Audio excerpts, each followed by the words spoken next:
Buat kalian yang mau mensupport channel ini dengan donasi, atau emang sekedar mau beli mimin kopi, kalian bisa pilih antara Super Thanks atau Saweria. Gue sih nggak masalah kalian pilih yang mana. Cuma kalau bisa, lewat Saweria aja. Soalnya kalau YouTube, potongannya gede, 30%. Kalau Saweria, cuma 5%. Untuk link Saweria, kalian bisa klik aja di atas kanan nih. Atau bisa cek di kolom deskripsi. Tapi kalau mau support, nggak harus donasi kok. Dengan kalian nonton sampai habis dan memberikan like pada video ini, itu udah ngebantu banget buat support channel ini. Oh iya, kalian juga bisa join nih ke grup Telegram komunitas cerita manhwa yang baru.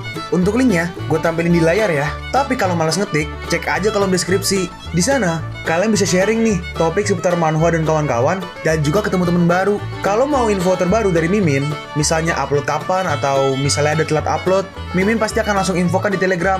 Makanya, jangan lupa join ya. Nggak perlu berlama-lama lagi, kita mulai aja ceritanya. Halo guys, Sabik di sini, dan sebelum mulai ceritanya, gue mau ngumumin nih kalau Mimin sekarang ngadain giveaway. Mimin mau giveaway satu buah HP baru saat nanti udah menyentuh 50.000 subscriber. Untuk ikut atau berpartisipasi ada beberapa syaratnya nih, tapi simple banget. Syarat dan ketentuannya kalian bisa lihat nih di Instagram Mimin. Instagram Mimin tuh nih, Mimin tulis nih HP Sabik 12, atau kalian bisa lihat aja nih di link di deskripsi, udah Mimin cantumin di bawah. Di Instagram Mimin itu ada postingan dengan logo cerita manhwa. Nah, di sana kalian bisa lihat tuh syarat dan ketentuannya. Gak susah kok, syaratnya simple banget. Gak pakai ribet, gak pakai susah. 2 menit selesai. Pemenangnya akan Mimin umumin saat udah menyentuh 50.000 subscriber. Tunggu apa lagi? Makanya yuk, buruan subscribe biar cepet-cepet giveaway-nya. Nanti bakal ada giveaway terus kok, tenang aja. Oke, segitu aja. Kita lanjut ke ceritanya. Sanche merespon, masih belum. Tapi jangan khawatir, aku akan memecahkan masalahmu secepat mungkin. Dalam hati Sanchen, kakek istriku sangat sempurna. Terus si Yingsha duduk nih. Aku harap proyek ini bisa berjalan dengan sempurna. Sanche merespon, beberapa hari ini kau sangat sibuk. Aku pikir sebuah pijatan kaki akan membantu menghilangkan kelelahanmu. Apa kau ingin aku pijat? Hah? Pijat? Maksudnya? Iya, pijat. Ini terasa sangat enak. Baiklah, kalau begitu, mulailah. Dalam hati Yingsha, apa yang aku katakan tadi itu sangat aneh. Baiklah, kalau begitu, akan kumulai. Dalam hati Yingsha, aduh, kenapa aku harus bersuara aneh? Dalam hati Sanchen, tadi itu apa? Terus Sanchen ditendang. Lupakan, aku tidak mau memerlukan pijatanmu. Terus langsung ngumpet di belakang di dalam selimut. Kita masih mempunyai pekerjaan. Lebih baik kita tidur lebih awal. Dalam hati Sanchen, istriku terlihat sangat manis saat dia malu. Aku sangat ingin mendengar suara yang tadi dia buat. Hehe, waduh. Terus di keesokannya, mereka berdua jogging nih. Yingsha berkata, berkali-kali aku mimpi untuk berjogging di sekitar Gunung Yunting. Aku gak mengira jika mimpi itu akan benar-benar terjadi. Melihatmu bahagia, itu membuatku sangat senang. Hah? Yingsha, apa kau tahu kalau kau itu sangat cantik?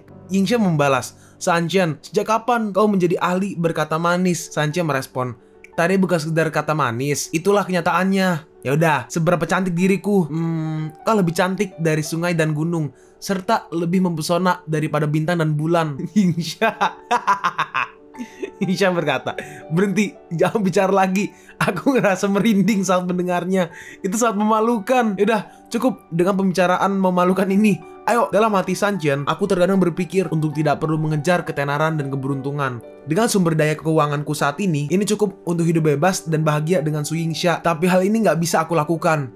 Jika aku berhenti sekarang, aku hanya akan menjadi batu pijakan. Dan ini juga pasti akan mempengaruhi wanitaku. Itulah kenapa aku harus menjadi kuat agar bisa melindungi dia. Nah, sekarang kita pergi nih ke bangunan Su Chia. Haichao berkata, oh, situ ada Haichao, Yihan, dan juga Yingsha nih baru datang. Haichao berkata, Su Yingsha, kenapa kau belum mengatur masalah kerjasama dengan Weakwater Real Estate atau Chuanshui ya? Apa memang sesulit itu? Nenek sudah sangat mempercayaimu, jadi jangan menghancurkan harapannya. Su Haichao, apa kau sudah lupa kalau kau adalah alasan kita terjebak dengan situasi sekarang ini? Yihan membalas, kau pikir nenek tidak akan mengganti orang yang bertanggung jawab kalau kau gagal? Aku nggak tahu metode apa yang kau gunakan untuk membujuk pemilik dari Weak Property, tapi wanita mempunyai banyak cara untuk membujuk seorang pria. Benar kan? Yingsha membalas, Su Yihan, apa kau mampu menangani masalah kerjasama perusahaan saat ini?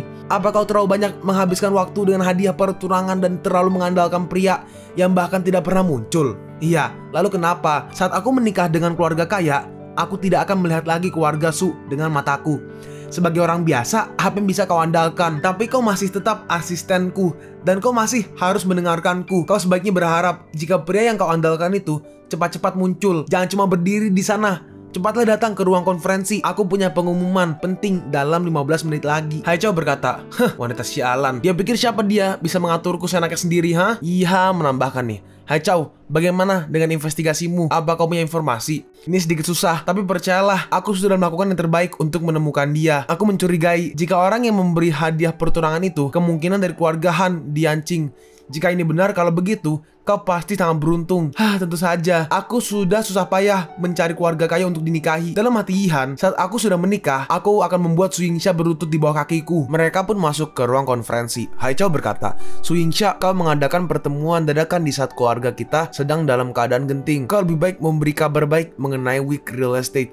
Jika ini terlalu susah untukmu, sebagai gantinya, kamilah yang akan menemukan cara lain. Ini bukan tanggung jawab kita. Kita nggak bisa membantumu. Jadi kau harus mencari jalan keluarnya sendiri. Yingxia membalas, aku sudah menyelesaikan masalah ini. Alasanku mengadakan pertemuan ini adalah untuk memberitahu kalian semua. Kau menyelesaikannya. Bagaimana bisa? Bukankah kemarin kau bilang kalau masalahnya belum terpecahkan? Su Yingxia, ini bukan waktu yang tepat untuk bercanda. Tadi pagi, Bos Chong menghubungiku dan memberitahuku jika dia ingin melanjutkan proyek ini. Dan kalau kalian tidak percaya denganku, kalian bisa mencoba menghubunginya sendiri. Dan apakah aku harus memberitahu semua yang aku lakukan pada kalian? Aku sudah memberitahu nenek mengenai ini. Kalian pikir aku punya waktu untuk bercanda? Mereka berkata nih, kerja bagus Yingxia, kau benar-benar tidak mengecewakan kita. Iya, aku percaya kalau kau bisa melakukannya. Akhirnya, kita bisa bernafas dengan lega. Aku tahu kemampuan yang kau miliki. Dalam hati Haichao, wanita bau, dia pasti emang berniat tidak memberitahukannya pada kami saat pagi tadi. Dia hanya ingin melihatku dan Yihan mempermalukan diri kita sendiri. Yingxia melanjutkan nih, oh iya, mulai besok harus ada 2 orang yang berjaga di area konstruksi. Jadi aku mengutusmu dan Yihan untuk melakukannya. Su Yingxia, aku seorang senior di perusahaan ini. Beraninya kau menyuruhku datang ke sana. Aku tidak akan pergi. Aku juga tidak akan pergi ke sana. Kenapa nggak kau aja yang pergi ke sana? Oke, karena kalian tidak mau pergi, aku akan ke nenek dan membiarkannya menentukan apa yang harus dilakukan mengenai masalah ini. Hei Yingxia, itu keterlaluan. Apa kau perlu sampai berbuat sejauh itu? Saat kau memintaku datang ke area konstruksi sebelumnya, apa aku bilang itu keterlaluan? Kalau kalian gak puas dengan pilihanku, kalian aku persilahkan untuk protes ke nenek. Baiklah, aku akan pergi. Yingxia bertanya ke Yihan, bagaimana denganmu? Oke, aku pergi. Yingxia, jangan terlalu sombong atau aku akan menyesalinya nanti. Terserah, aku akan menunggu sampai hari itu datang. Pertemuan hari ini selesai. Sekarang kita pergi nih ke nightclub. Kita melihat nih di situ ada si harusnya itu, tapi kok rambutnya rapih. Ya intinya yang rambut pirang berkata nih, Saudara Yong, ada 3 juta di dalam koper ini. Oh iya, BTW ini Mimin belum tahu jelas ya, yang orang yang pirang ini dia Haichao atau bukan. Karena kan kalau Haichao pirang, ini juga pirang nih. Tapi kalau Haichao rambutnya agak berantakan, agak lebih jabrik. Sedangkan ini rambutnya rapih. Jadi Mimin nggak tahu nih, ini Haichao atau bukan. Tapi ya intinya, oh ya, bagi yang udah tahu gitu siapa karakternya, kalau misalnya emang Haichao, coba konfirmasi di komen. Atau kalau misalnya bukan Haichao, coba koreksi ya. Cuma mungkin harusnya beda karakter mungkin ya. Karena feeling aja sih. Kayak feeling Mimin kayaknya bukan Haichao sih. Cuma yaudah lanjut. Si pirang ini berkata, Saudara Yong, ada 3 juta di dalam koper ini. Aku ingin kau mematahkan kaki seorang sampah untukku. Kebencian apa yang kau punya dengannya? Sampai-sampai kau mau menghabiskan uang sebanyak ini.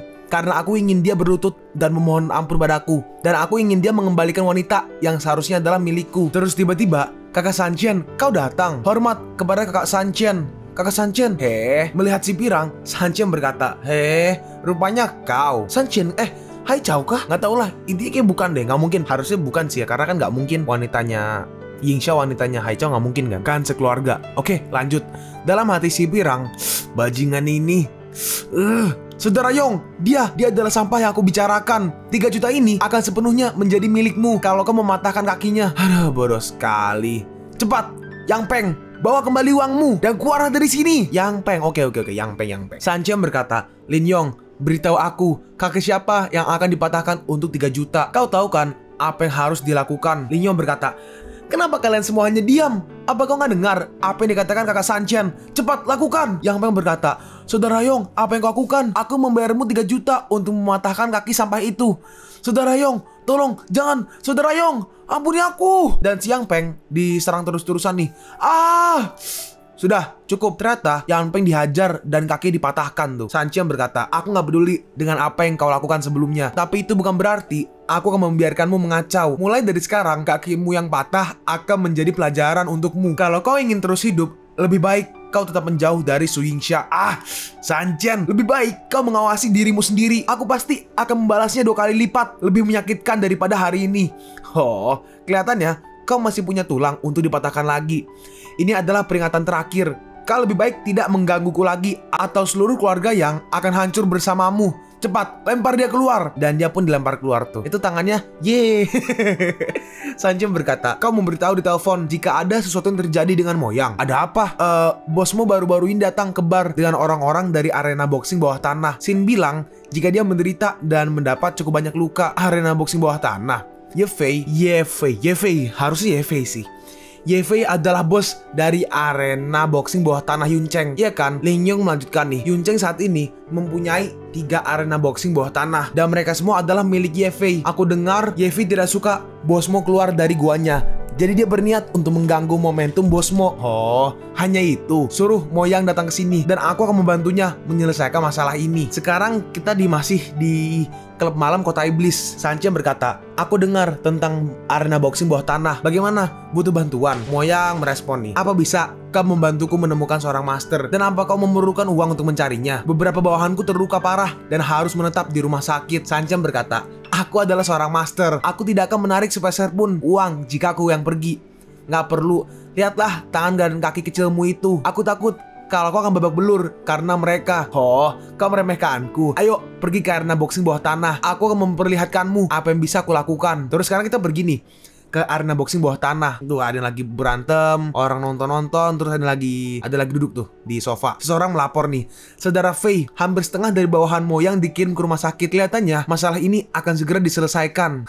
Saat ini kota awan berbeda dengan yang sebelumnya. Orang sepertinya yang tidak bisa mengejar waktu, tidak tinggal di rumah dan hanya keluar untuk mengibarkan bendera. Bukankah mereka sama aja dengan bunuh diri? Tiba-tiba, Fei, Moyang datang lagi. Bajingan, dia masih berani datang kemari dan menyebabkan masalah. Apa dia ingin seluruh bawahannya berakhir di rumah sakit? Tapi dia kelihatannya tidak ingin menyebabkan masalah. Dia menonton pertandingan di bangku penonton. Menonton pertandingan? Apa si bodoh ini ingin belajar bela diri? Biarkan dia melihat jika bawahannya sama payahnya dengan dirinya. Lalu kita lihat nih di dalam arenanya nih. Moyang berkata, kemana Han Sanchen? Dia terlalu lama pergi kamar mandi. Dia tidak akan menyelinap kan? Lin Yong merespon, kakak Sanchen bukanlah tipe orang yang akan menyelinap. Terus referee apa sih referee, gue lupa Indonya, bahasa Indonya. Intinya referee lah. Si referee berkata, penonton yang terhormat, sesi spesial malam ini akan segera dimulai. Siapa yang ingin maju ke panggung dan merasakan sensasi bertarung dengan seorang boxer? Tenang aja, boxer ini akan tetap mengutamakan keselamatan kalian semua. Siapa yang berani pergi? Orang itu terlihat seperti petarung profesional. Boxer berkulit hitam terlihat lebih kejam daripada yang lainnya. Lalu setelah itu, tiba-tiba aku akan mencobanya. Hei tuh, tampaknya penonton bertopeng ini sangat percaya diri. Silakan naik ke panggung. Kita lihat nih, dari gaya-gayanya tahulah siapa. Si referee berkata, kemampuan melompatnya sangat hebat. Dia pasti bukan orang biasa. Berhati-hatilah, jangan sampai mempermalukan diri. Dia mungkin ingin membuat masalah, jadi kau gak perlu menahan diri. Itu si referee ngomong ke si petarung ya. Jangan khawatir, dengan tangan dan kaki sekecil itu, aku bisa mengirimnya ke rumah sakit hanya dengan 1 pukulan. Si Moyang berkata, oh, aku sepertinya mengenal orang ini. Melihat itu, Lin Yong kaget. Dia bukan kakak Sanchen kan? Pria ini sudah gila. Dia benar-benar ingin mati. Terus nih, udah mulai siap-siap nih. Bro, jangan sampai mati karena terkena pukulanku. Omong kosong apa yang kau bicarakan? Sini, kau keparat. Si boxer langsung maju menyerang nih. Tapi Sanchen berhasil menghindarinya. Terus Sanchen langsung menyerangnya dari belakang tuh. Dan dia langsung terhempas. Dan kepalanya nabrak nih ke tiang dari arenanya. Dan dia langsung tumbang. Sial, mataku gak salah kan? Kenapa boxer ini terlihat seperti kertas saat di depannya? Iya, bukankah dia seorang yang menawarkan diri masuk ke dalam ring? Kenapa dia bisa sangat kuat? Aku gak salah lihat kan? Dia Sanchen. Gak masuk akal. Dia sudah tampan, kaya, dan ternyata punya kemampuan sehebat ini. Oke, mari kita lanjutkan. MC bantai-bantai gitu, tapi pakai topeng, cok. Terus tiba-tiba seseorang datang lagi nih, dan yang kali ini diajar juga nih. Posisi udah kena serangan sekali dari Sanchen. Dari mana? Nggak tahu, di komiknya juga nggak ada. Cuma intinya terus akhirnya ditendang nih, dan petarung kedua tumbang. Moyang berkata, membunuh satu lagi dalam hitungan detik. Apa dia berencana melumpuhkan semuanya sendirian? Lin Yong merespon, itu tidaklah mustahil. Tapi Master Yefei seperti awan. Apa bisa dia menghentikannya? Apa kau pikir dia nggak bisa menghentikannya? Ada 2 petinju, tapi tetap aja mereka nggak bisa mempunyai kesempatan untuk melawan balik. Aku benar-benar nggak mengerti kenapa orang sekuat dia mau bergabung dengan keluarga Su dan menderita diperlakukan sebagai orang boros oleh seluruh keluarga Yuncheng. Lin Yong merespon dan menjawab, mungkin karena saudara Han Sanchen juga sepertimu. Saudara Moyang, dia rela melepaskan semuanya demi wanitanya. Benar kan? Si referee berkata, hei, Apa kau tetap ingin melanjutkannya? Sanchen menjawab, jika di sini hanya sampah seperti itu hanya akan membuang-buang waktuku aja. Jangan khawatir, kami pastinya akan membiarkan orang yang kuat dalam tinju untuk maju kali ini. Dan pastinya akan mengalahkanmu. Cepat, pergi dan panggil 12 pedang. Hah? 12 pedang akan muncul. Moyang bertanya, apakah si 12 pedang ini sangat kuat? Pencapaiannya dalam bermain itu sangat rendah. Hanya dia saat ini orang yang bisa menjaga sebuah kemenangan penuh. Dan dia memulai tanpa ampun. Musuh yang paling beruntung dikirim ke rumah sakit dan koma selama setengah bulan. Hah? Terus kita lihat nih. Nah, dia nih si 12 pedang. Oh ya guys, bagi yang bagi penonton nih, buat kalian kalau misalnya ada kata-kata yang sedikit artikulasinya kurang jelas, ini ya, karena Mimin lagi sari awannya, wah gila, sari awannya bener-bener di ujung gitu, di kiri, terus udah gitu gede banget. Tuh gue liat, gue ngaca tuh ya, jelas banget kelihatannya. Nah tuh kalau ngomong nabar-nabar terus dalam memprih. Jadi kalau ada artikulasi kurang jelas, dah guys. Jadi kalau ada artikulasi kurang jelas ya tolong dimaklumi. Dan juga semoga diusahain tepat waktu. Kegigit. Kegigit. Yaudah yuk lanjut. Si referee berkata, 12 pedang, wasit memanggilmu. Tolong naik ke atas panggung. Gak ada pertandingan untukku hari ini. Si bawahannya melanjutkan nih. Ya, seseorang menghancurkan lapangan dan melumpuhkan 2 dari kita. Kau bekerja dari lapangan tinju ini. Kami kesulitan dan butuh kau. Jadi tolong maju untuk mengalahkannya. Si 12 pedang membalas, jangan bicara banyak alasan. 12 pedang di sini hanya untuk menghasilkan uang. Kalau kau nggak punya uang, aku tidak akan menurunkanmu. Wasit bilang ini akan dihitung dengan biaya 2 pertandingan. Uangnya pasti akan diberikan padamu.